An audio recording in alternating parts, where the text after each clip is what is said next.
Hi കുട്ടികളെ, നമ്മൾ ആ ലോസ് ഓഫ് മോഷൻ ഇനിയും കണ്ടിന്യൂ ചെയ്യുവാണ്. അപ്പോൾ ഇച്ചിരി ടഫായിട്ടുള്ളൊരു പോർഷൻ ആയതുകൊണ്ട് കുറേശ്ശെ പ്രോബ്ലംസാണ് ഞാൻ ചെയ്യുന്നത്. നിങ്ങൾക്കിത് മനസ്സിലാവുന്നില്ല, കുറച്ചുകൂടി എക്സ്പ്ലനേഷൻ വേണമെങ്കിൽ നിങ്ങൾ കമൻറ്റ് ഇട്ടാൽ മതി. മനസ്സിലാവുന്നുണ്ടെങ്കിൽ അങ്ങനെയും പറയണം, കാരണം അല്ലെങ്കിൽ ഞാൻ കുറച്ചുകൂടി എക്സ്പ്ലനേഷൻ തരാം.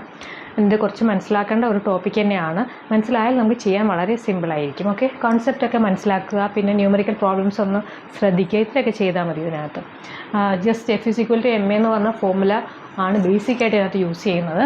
അപ്പോൾ ഏത് ടൈപ്പ് ഓഫ് ഫോഴ്സ് ആണെന്ന് നമ്മളൊന്ന് ശ്രദ്ധിച്ചാൽ മതി. കഴിഞ്ഞ 2 പ്രോബ്ലത്തിൽ നമ്മൾ കണ്ടു, പല ഫ്രിക്ഷണൽ ഫോഴ്സ് ആവാം, അല്ലെങ്കിൽ വേറെ എന്തെങ്കിലും ടൈപ്പ് ഫോഴ്സ് ആയിരിക്കും തന്നിട്ടുണ്ടാവുക. ഇവിടെ എന്താണെന്ന് നോക്കാം. ഇത് 2022 പ്രോബ്ലമാണ്. A toy car of mass, ഒരു ടോയ് കാറാണ്, അതിൻ്റെ മാസ് തന്നിട്ടുണ്ട്. എത്രയാണ്? 80 grams. Is maintain to move in a horizontal circle. നമ്മൾ കണ്ടിട്ട് കുട്ടികളൊക്കെ കളിക്കുന്ന കുഞ്ഞു സർക്കിൾ, അല്ലെങ്കിൽ കുട്ടികൾ കളിക്കുന്ന ട്രെയിൻസ് ഇങ്ങനെ പാർക്കിലൊക്കെ വട്ടത്തെ കറങ്ങിക്കൊണ്ടേയിരിക്കുന്നത്. അതിന് റേഡിയസ് പറഞ്ഞിട്ടുണ്ട് 0.8 meter. അതിനൊരു വെലോസിറ്റിയിലാണത് ട്രാവൽ ചെയ്യുന്നത്. വി തന്നിട്ടുണ്ട്. ഇത് സെൻട്രിപീറ്റൽ ഫോഴ്സ്, നമ്മൾ കഴിഞ്ഞ യൂണിഫോം സർക്കുലർ മോഷനിൽ സെൻട്രിപീറ്റൽ ഫോഴ്സ് പറഞ്ഞു. അതായത് സെൻറ്ററിലേക്ക് ആക്ട് ചെയ്യുന്ന ഫോഴ്സിനെയാണ് നമ്മൾ സെൻട്രിപീറ്റൽ ഫോഴ്സ് എന്ന് പറയുന്നത്, അല്ലേ? Towards centre. ആക്സലറേഷനും അങ്ങോട്ടായിരിക്കും, ഫോഴ്സും അങ്ങോട്ട് തന്നെയായിരിക്കും. അപ്പോൾ ഈ വിഡ്ത്ത് എത്ര, ഈ റേഡിയസ് പറഞ്ഞേക്കുന്നത് എത്രയാ? Radius = 0.8 meter. അത് നമുക്ക് തന്നിട്ടുണ്ട്. ഓക്കെ, പിന്നെ centripetal force acting on it is, ഈ സെൻട്രിപീറ്റൽ ഫോഴ്സും പറഞ്ഞിട്ടുണ്ട്. എത്രയാ? 10 Newton പറഞ്ഞിട്ടുണ്ട്.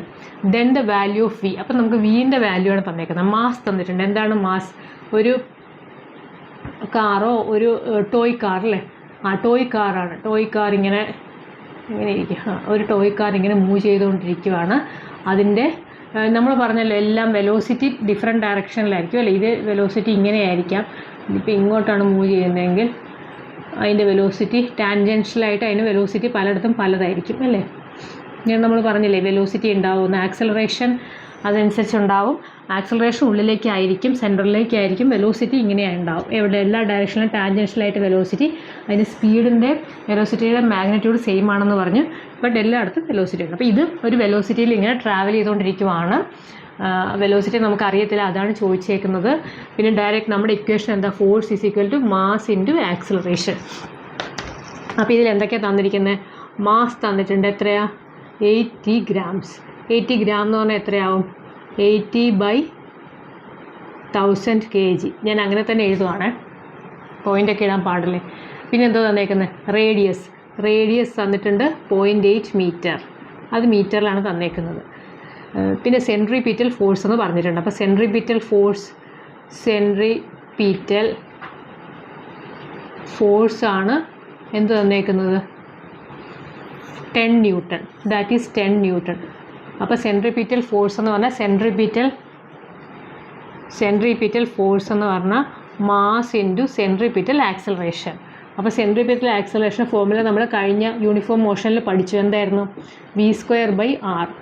v എന്ന് പറഞ്ഞാൽ അതിൻ്റെ വെലോസിറ്റി, അതാണ് നമുക്ക് കാണേണ്ടത്. r എന്ന് പറഞ്ഞാൽ ദിസ് വൺ ഈസ് റേഡിയസ്. നമ്മുടെ റേഡിയസ് നമുക്കറിയാം. അപ്പോൾ ഇത് സബ്സ്റ്റിറ്റ്യൂട്ട് ചെയ്താലോ? സെൻട്രിപീറ്റൽ ഫോഴ്സ് എന്ന് പറയുന്നതാണ് ഇവിടുത്തെ Fc. അപ്പോൾ Fc നമുക്ക് 10 Newton തന്നിട്ടുണ്ട്. = മാസ് എത്രയാണ് തന്നേക്കുന്നത്? ഇത് 80 grams. അപ്പോൾ 80/1000 ഇൻറ്റു ആക്സലറേഷൻ എത്രയാണ് തന്നേക്കുന്നത്? v²/r. അപ്പോൾ v²/r എത്രയാണ് നമുക്ക് തന്നേക്കുന്നത്? 0.8 ഇൻറ്റു v²/0.8. നമുക്ക് v² എടുക്കാമല്ലോ. v² ഇവിടെ ഇട്ട് കഴിഞ്ഞാൽ ബാക്കിയുള്ളതെല്ലാം അങ്ങോട്ട് പോകുമ്പോൾ 10 ഇൻറ്റു ഈ ഒരു 0 ഞാൻ വെട്ടിക്കളയുവാണ്.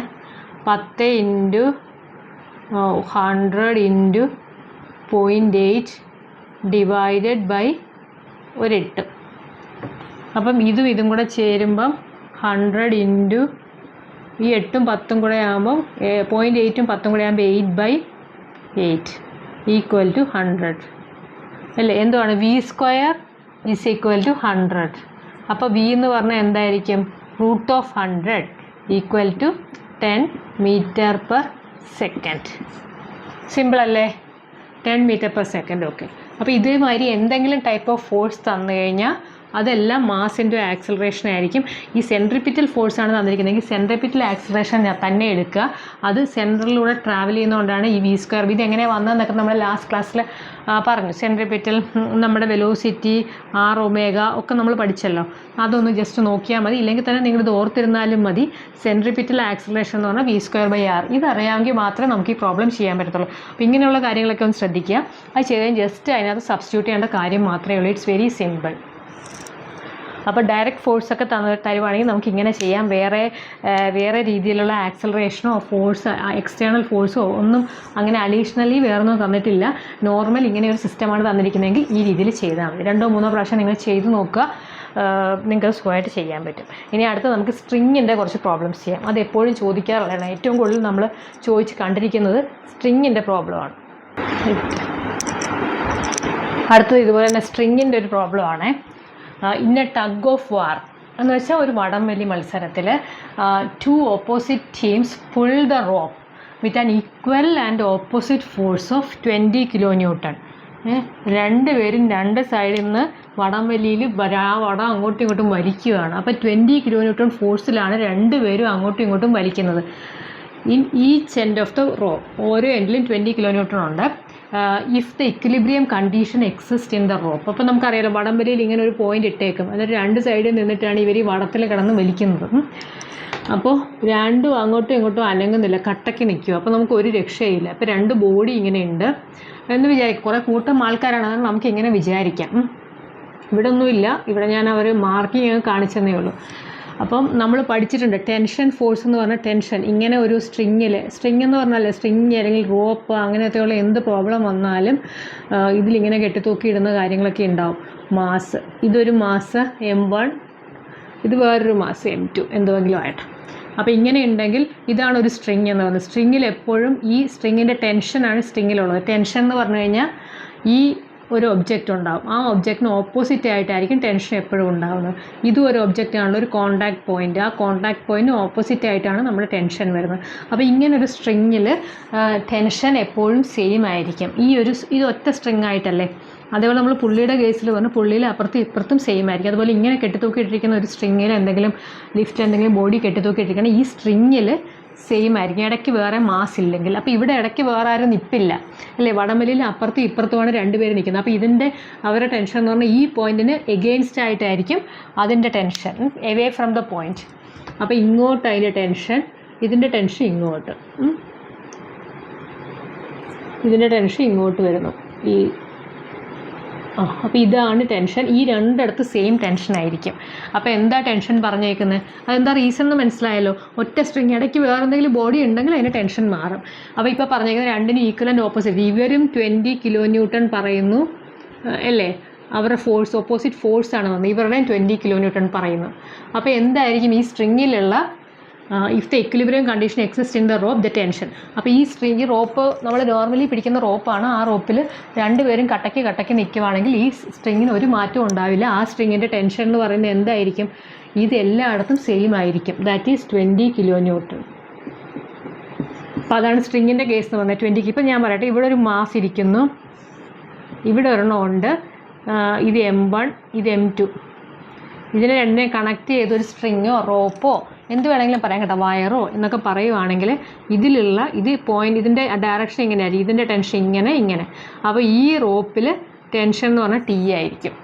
ഈ ഒരു റോപ്പിൽ അങ്ങേയറ്റം പോലെ ഇങ്ങേയറ്റം വരെ അതിൻ്റെ ടെൻഷൻ T ആയിരിക്കും. അതേപോലെ തന്നെ വേറൊരെണ്ണം അതിൻ്റെ ഇടയ്ക്ക് വന്നെന്ന് വിചാരിക്കാം. അപ്പോൾ ഇതിൻ്റെ ഇടയ്ക്ക് ഒരെണ്ണം, ഇപ്പം 3 എണ്ണമായില്ലേ. 3 എണ്ണമാകുമ്പോൾ ഇതിൻ്റെ point away from the point, ഇവിടെയും T1 ആയിരിക്കും. കാരണം ഇതായിരിക്കണം എന്നില്ല, വ്യത്യാസം ഉണ്ടാകും. അപ്പോൾ ഇത് M2. അപ്പോൾ ഇതിൻ്റെ ഫ്രീ ബോഡി ഡയഗ്രാം വരയ്ക്കുമ്പോൾ എങ്ങനെയാവും, ഇത് T ആയിരിക്കും, ഇത് M1G. ഇതിൻ്റെ വെയിറ്റ് താഴേക്ക്, T ഇങ്ങോട്ട് അല്ലേ.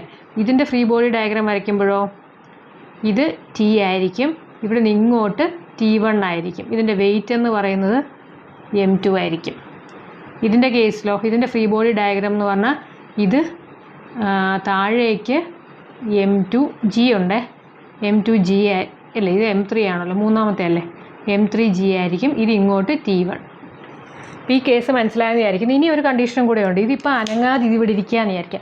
ഇനി ഇതെല്ലാം കൂടെ ഈ ഒരു ഡയറക്ഷനിലേക്ക് മൂവ് ചെയ്യുകയാണെന്ന് വിചാരിക്കുക. ഈ ഒരു ഡയറക്ഷനിലേക്ക് ഒരു ഫോഴ്സ് വന്ന് ഇതിനെ വലിച്ചുകൊണ്ട് പോവുകയാണ്. അപ്പോൾ അതിൻ്റെ ആക്സലറേഷൻ ഇങ്ങനെയാണെന്ന് വിചാരിക്കുക. അങ്ങനെ വരുന്ന കേസിൽ F mass into total net acceleration, net force എന്ന് വെച്ചാൽ മാസ് ഇൻറ്റു ആക്സലറേഷൻ.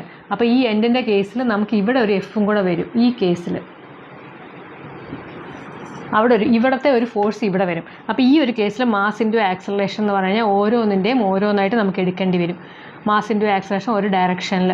അപ്പോൾ ഈ ഡയറക്ഷനിൽ നമ്മൾ മാസ് ഇൻറ്റു ആക്സലറേഷൻ എടുക്കുകയാണെങ്കിൽ that will be equal to എന്താണ്, ഈ ഇവിടുത്തെ മാസ് എത്ര m3 ആയിരിക്കും. മാസ് ഇൻറ്റു ആക്സലറേഷൻ എന്ന് പറയുന്നത് ഇങ്ങോട്ടാണ് ആക്സലറേഷൻ, അതുകൊണ്ട് എഫ് പ്ലസ് ആയിട്ട് എടുക്കണം. ഇങ്ങോട്ട് T1 മൈനസ് T1. ഇനി ഇതിൻ്റെ കേസ് എടുക്കുകയാണെങ്കിലോ m2 into acceleration is equal to, ഇതിൽ ഫോഴ്സ് ഒന്നും തന്നിട്ടില്ല, ഇവിടെ ഈ രണ്ടെണ്ണം മാത്രമേ ഉള്ളൂ. അപ്പോൾ ഈ acceleration ഡയറക്ഷനിലുള്ളത് T1 minus T2. Okay, പിന്നെ അത് രണ്ടെണ്ണം മാത്രമല്ലേ ഉള്ളൂ. ഇനി ഈ കേസ് എടുക്കുവാണെങ്കിൽ m1 into acceleration equal to ആ ഡയറക്ഷനിലുള്ള ആകെ T മാത്രമേ ഉള്ളൂ.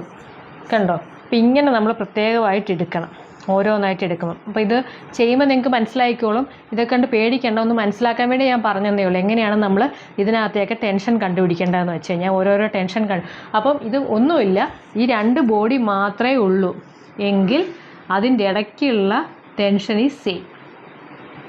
ടെൻഷൻ എവേ ഫ്രം ദ ഈ പോയിൻ്റ് ഓഫ് കോണ്ടാക്റ്റിൽ നിന്ന് എവേ ആയിരിക്കും ടെൻഷൻ്റെ ഡയറക്ഷൻ, ആ ടെൻഷൻ സെയിം ആയിരിക്കും. ഇതിൻ്റെ ഇടയ്ക്ക് മൂന്നാമത്തെ ഒരു ബോഡി കയറി വരുവാണെങ്കിൽ ഈ രണ്ടിൻ്റെയും ടെൻഷൻ എന്ന് പറയുന്നത് വ്യത്യാസമായിരിക്കും. വേറൊരു ബോഡി ഇതിനകത്തുണ്ടെങ്കിൽ മൂന്നാമത്തെ ഒരു ബോഡി കടന്നു വരുവാണെങ്കിൽ ഇതിൻ്റെ ടെൻഷൻ ഇങ്ങനെ ഇത് T1 ആയിരിക്കും, ഇത് വന്നിട്ട് T2 ആയിരിക്കും. ഇത് രണ്ടും ഡിഫറെൻ്റ് ആയിരിക്കും.